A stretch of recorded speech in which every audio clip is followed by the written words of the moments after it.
الله ستر رښتیا ویونکی دی. الحمد لله رب العالمين والعاقبة للمتقين والصلاة والسلام على حضرة رسوله محمد وعلى آله وأصحابه أجمعين. اللهم تقبل منا هذه الختم القرآن ودعاءنا يا رب العالمين، وتقبل توبتنا إنك أنت التواب الرحيم.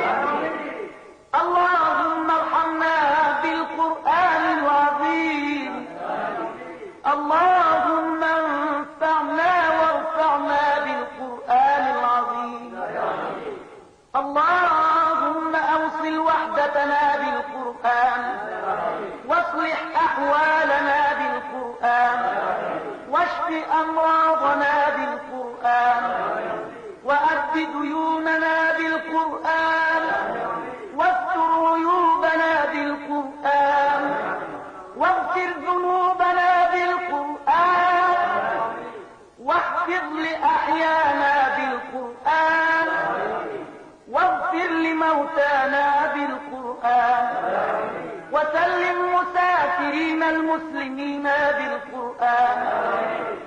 اللهم اغفر لنا ولوالدنا وإخواننا وأستاذنا ومشائخنا وأحبابنا ولمن له حق علينا ولكافة المسلمين أجمعين. اللهم احفظنا من زوال الإيمان، اللهم انصر الإسلام والمسلمين، اللهم أيد الإسلام والمسلمين، اللهم أعز الإسلام والمسلمين، اللهم أهلك أعداءنا وأعداء الدين، اللهم أهلك الكفرة والبدعة والدهرين، اللهم اشفي مرضى المسلمين، اللهم اقض حاجاتنا وحاجات المحتاجين المسلمين. اللهم ربنا ظلمنا أنفسنا وإن لم تغفر لنا وترحمنا لنكونن من الخاسرين. ربنا آتنا في الدنيا حسنة وفي الآخرة حسنة واغفر للمؤمنين والمؤمنات والمسلمين والمسلمات وقنا عذاب النار برحمتك يا أرحم الراحمين. دعا.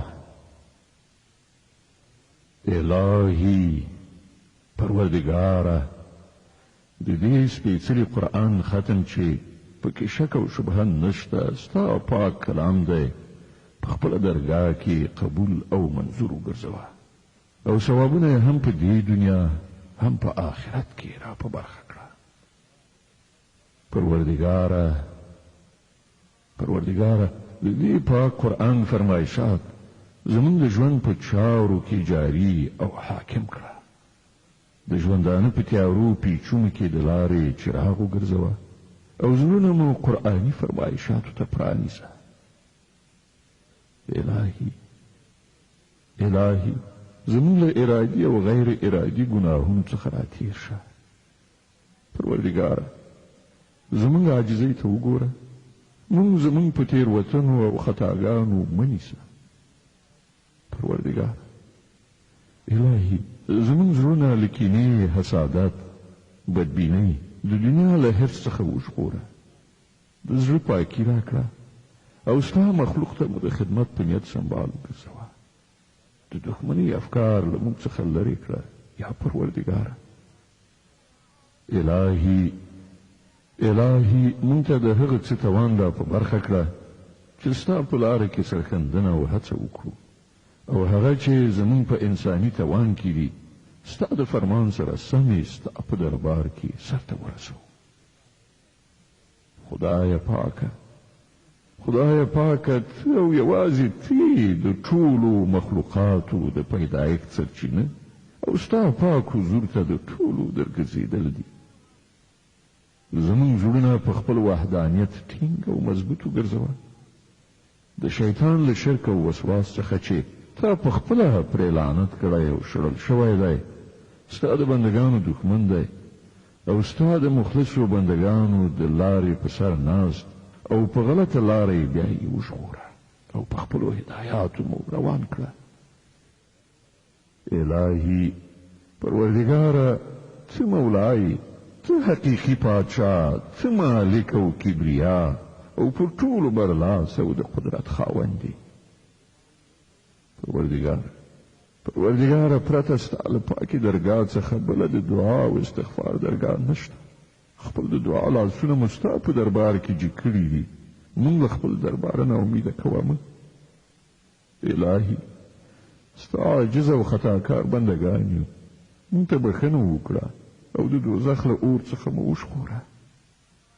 پروردګاره الهي ستا رضا زموږ د زړه آرزو ده او جنت هغه چې ستا رضا په هغه کې وي. الهي له خپل لطف او رحمت څخه مو بې برخې کوه مه، د دې دنیا او آخرت کې ګڼې را نصیب کړه. الهي ته د حاجاتو پوره کوونکی او د مکافاتو او کرامت یوازینۍ سرچینه، زموږ محتاجانو شرعي غوښتنې پوره کړه.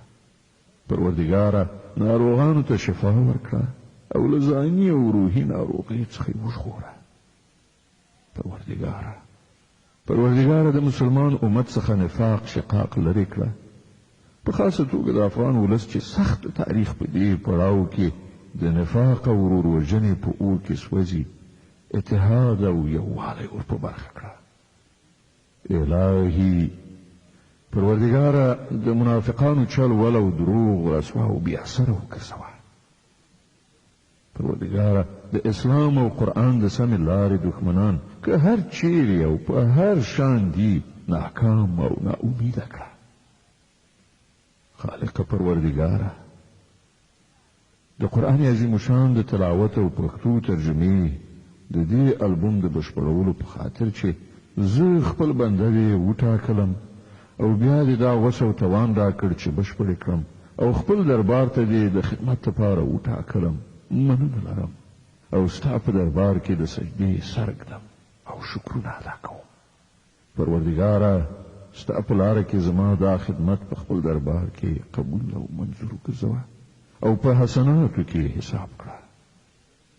پروردګاره د دې کار ثوابونه مې پلار، مور، خپلو خپلوانو او ټولو مسلمانو خویندو او ورونو، په خاصه توګه هغو خویندو او ورونو ته چې د قرآن عظیم شان د دې البوم په تکمیل کې را سره مستقیم او غیر مستقیم بسته کړې ده، د دې دنیا او آخرت اجرونه نصیب کړه.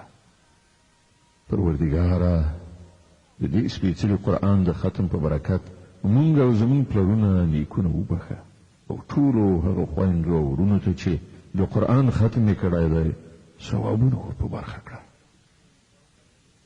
پروردګاره الهي د دې پاک قرآن فرمایشاتو ته زمونږ په زړونو او دماغ کې ځای ورکړه، تر څو د دې دنیا په څو ورځني ژوندانه او د هغه له شور ماشور څخه مو سلامت د مقصود پړاو ته ورسوي. الهي د ځنکدن او د قبر عذاب پر مونږ آسانه کړه او د لا اله الا الله محمد رسول الله کلمه مو په ژبې روانه وګرځوه او مسلمان مو له دې دنیا څخه بوځه.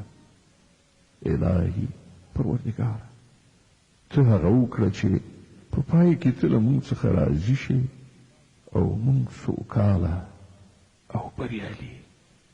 آمین.